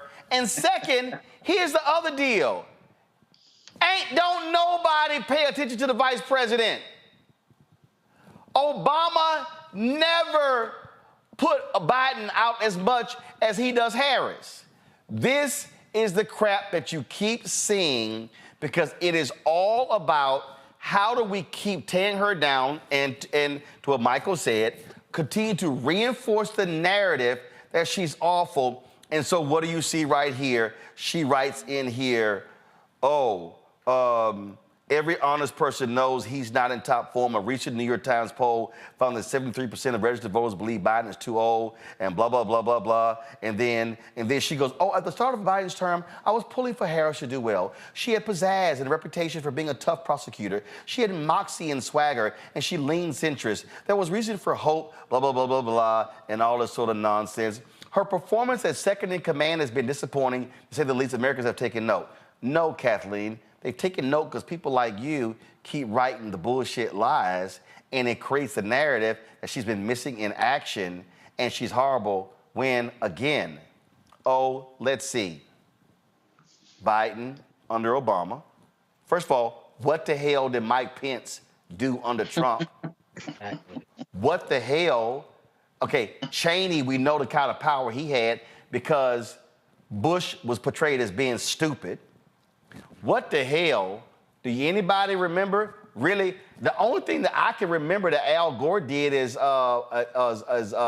Clinton's vice president was go on David Letterman's show and bust the ashtray to show how government was running inefficiently. Let's see here. I have no idea what the hell Dan Quayle did. I do not remember what the hell George H.W. Bush did in 8 years under Reagan. Anybody can remember? Okay. Who the hell was Carter's vice president? Oh, damn, that's right. That was Mondale. Let's go before that. Who the hell was Nixon's vice president? Ford. Spiro T. Agnew. Well, we know he resigned because he Spiro T. Agnew, he got indicted. Okay, go before that. Who's LBJ's vice president? Oh. Was it Humphrey? Yeah, I think it was. Yeah, I think it was Humphrey. Yeah. What? Can anybody cite for me the accomplishments of Hubert Humphrey as vice president? Before that, here you had LBJ, who was a Senate majority leader, and JFK didn't call upon him at all. Okay, before that, who the hell was Eisenhower's vice president? Nixon. Mm-hmm. What did he do? Can't remember. Before that, who was Truman's vice president? I don't even remember. Barkley. Who? I just remember Charles Barkley. No, I'm just kidding. Hold on, y'all. I'm being straight. Yeah. Hey, but I remember Barkley. Truman's talked about a lot. Harry Truman's VP. Oh, I am not lying, y'all. I did not know who the hell this is. His name was Alvin William Barkley. Mm-hmm. I literally, this is no lie. Matt Lav, I'm not, y'all, I'm not lying. I know, I literally did not know who the hell Harry Truman's vice president was. Okay, before Truman, FDR, Truman was FDR's vice president. That's how Truman became president when FDR died. FDR died, right. People don't pay attention to vice president. This is how dumb all of this is, Matt. They somehow want to act like that Vice President Kamala Harris is just so, oh my God, in the history of vice presidents, because she's so awful. Vice presidents have one job, to sit there and hope nothing happens to the president. And preside over the Senate. Okay, fine, preside over the Senate, but I'm just being, but they don't even preside over the Senate. Well, yeah, you know. No, they don't. Tie-breaking votes in the cast tie-breaking votes in the That's Senate. it. So the VP don't preside over the Senate. Preside over the Senate means she pack a lunch and go to the Senate every day and preside. No, she doesn't. She only goes to the Senate when it's time to break a vote. That's it. Right. That's the job of the vice president. But this is what they do, and this, Matt, I believe, is why the polling numbers are what they are, because of nonsensical columns like what Kathleen Parker has written. Go ahead. The goalpost always moves when it's a black person kicking the field goal. We know that. That has been shown to us since time immemorial. We see it in every iteration of any conversation about a black person. I mean, even in this very broadcast, look back to Fani Willis and the scrutiny that she got being a black woman in that position. We know this to be true. And what I thought was particularly problematic about the snippets you showed is words matter. I mean, she tried to reduce Vice President Harris to, quote, being telegenic, which means she looks good on TV. Not that she was in the Senate, not that she was the attorney general of the largest state in the country, not that she was known to be an intrepid prosecutor, not any of the things that, even if people don't like her, they can't say objectively qualified her for this position. But instead, she's, quote, telegenic, and her, quote, ramblings are inane. Those are the kinds of things you say when you want clickbait, not when you're doing an actual appraisal of a job that doesn't really have any kind of job description. That's what makes this so problematic. It's a hit piece because you're attacking a person for apparently not meeting the metrics of a job where there are no metrics. So how do you say you're failing at something where we have no rubric upon which to determine whether you're failing?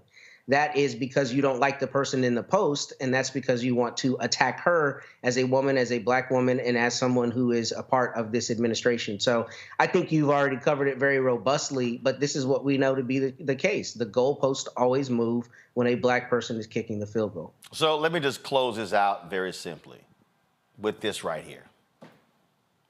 To Kathleen Parker, you have the audacity to talk about identity politics. That's what you are. You're a white woman who's a columnist with the Post who literally isn't interesting. You're a failure on television. That's you. You were awful. And your column is equally awful. And I'm still trying to figure out who the hell Alban Barkley is. All right. I'll be right back. Roland Martin Unfiltered on the Black Star Network.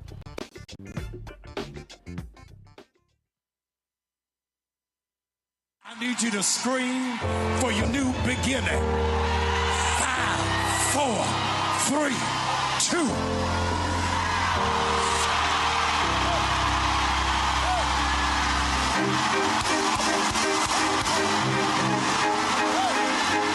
I need you to shout for it. I need you to shout for it. It won't always be like this. Sooner or later, it's gonna work in your brother's favor, in your sister's favor. They shall not die. They shall not die. They shall not die. I want you to embrace somebody and tell them welcome to the greatest season of your life. Hug somebody. Welcome.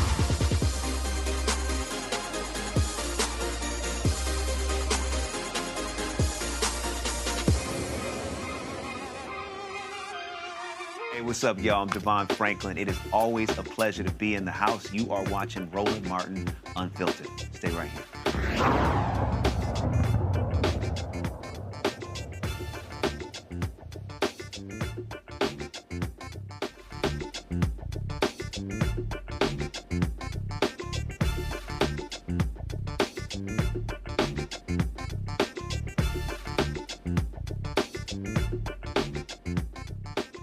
There's always some great political ads that different people put together on social media. Man, I saw a couple.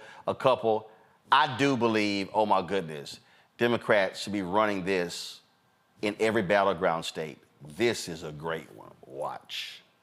Another member of Congress resigned today. So now I'll be told, Chip, we only have a 1-seat majority or 2-seat majority. I don't even know what it is anymore. Let me ask you a question. Does it matter? In 2018, we had the House, we had the Senate, we had the White House, and we had a bigger majority than we have today. And we utterly failed to secure the border. Totally dropped the ball. Didn't do it. We have nothing, in my opinion, we have nothing to go out there and campaign on, Chris. It's embarrassing. Right. Well, I know the Republican Party in the Congress, the majority has zero accomplishments. Now, of course, this place just keeps going downhill, and I don't need to spend my time here. We've taken impeachment and we've made it a social media issue as opposed to a constitutional concept. Mike Johnson's ability to talk me into staying here is going to be about as successful as his ability into talking me into unconstitutional impeachments. Republican voters across the country are sick and tired of Republicans because they never do anything. You can't blame Joe Biden and the Democrats for why the Republican-controlled House of Representatives hasn't passed single-subject spending bills. One thing. I want my Republican colleagues to give me one thing, that I can go campaign on and say we did. One. 2024 is Donald Trump. If he's the candidate, is very scary. A few moments later. Joe Biden had the largest public investment in social infrastructure and environmental programs that is actually finishing what FDR started, that LBJ expanded on, and Joe Biden is attempting to complete programs to address education, medical care, urban problems, rural poverty, transportation, Medicare, Medicaid, labor unions. And he still is working on it. I'm Joe Biden, and I approve this message. Damn. Hey, that don't sound bad, Michael. Appreciate that, Marjorie Taylor Greene. Yep, that's probably the truest word she has ever spoken since she's been in Congress. Okay, Chip Roy, you gotta love a white supremacist like Chip Roy. He stood up there on the House floor, told the truth. This is the same guy who voted against the Emmett Till anti-lynching bill, just so everybody understands, in the House of Representatives. And he said they cannot pass a budget. They still haven't been able to pass a budget, which they are constitutionally mandated to do, Article 1, Section 7 of the U.S. Constitution. But yeah, they haven't, in 2023, Republicans in control of the House, they only passed 27 bills, okay? That's probably about the fewest bills passed since the 1930s during the Great Depression. So they don't have a record to run on. They're just going to run on migrants crossing the border, and they killed the immigration bill, okay? And they're going to run on targeting Detroit, Atlanta, Milwaukee, Wisconsin, and one other black majority city, okay, and say they're trying to steal the election. This is what they're going to run on. I love that, Niami. Damn it, Joe Biden is trying to get health care. He's trying to get, he's trying to help the urban areas and the rural areas. He's trying to deal with education. Damn it, what's wrong with him?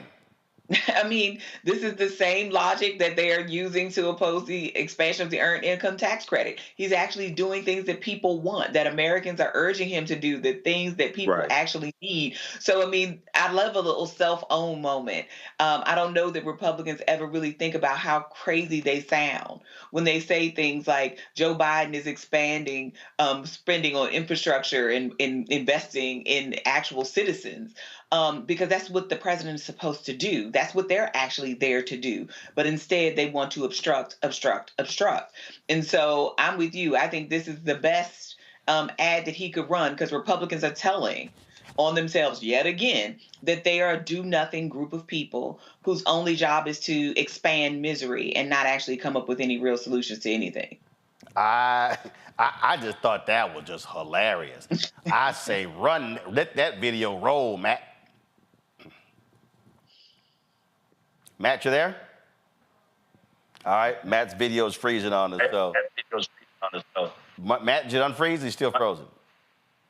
All right, folks, that was it. You know what? I'm gonna go out on this one here. The folks at Vote Vets, I thought put out a great ad too, so I'm gonna go ahead and play this, and we're gonna close the show out with this ad here. So y'all check this out. You all knew that some things are worth dying for. One's country is worth dying for, and democracy is worth dying for, because it's the most deeply honorable form of government ever devised by man. All of you loved liberty. All of you were willing to fight tyranny, and you knew the people of your countries were behind you. These are the things that shaped the unity of the Allies. We in America have learned bitter lessons from 2 world wars. It is better to be here ready to protect the peace than to take blind shelter across the sea, rushing to respond only after freedom is lost. We've learned that isolationism never was and never will be an acceptable response to tyrannical governments with an expansionist intent. The strength of America's allies is vital to the United States, and the American security guarantee is essential to the continued freedom of Europe's democracies. We were with you then. We're with you now. Hey, hit him square between the eyes.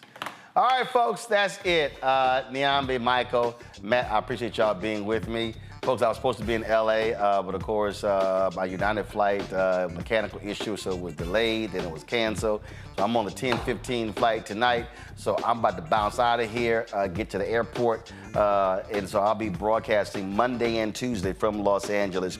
Support us in what we do, y'all. Please join our Bring the Funk fan club. Send your check and money order to P.O. Box 57196, Washington, D.C. 20037-0196. Cash App, $RM Unfiltered, PayPal, or Martin Unfiltered. Venmo is RM Unfiltered, Zelle. Roland at RolandSMartin.com, Roland at RolandMartinUnfiltered.com. As we always do every Friday, we run the names of all the people who have donated to our show. Here we go. Y'all take care. Have a great weekend, and check out social media for all of my posts about the Image Awards. I'm out. Holla!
right.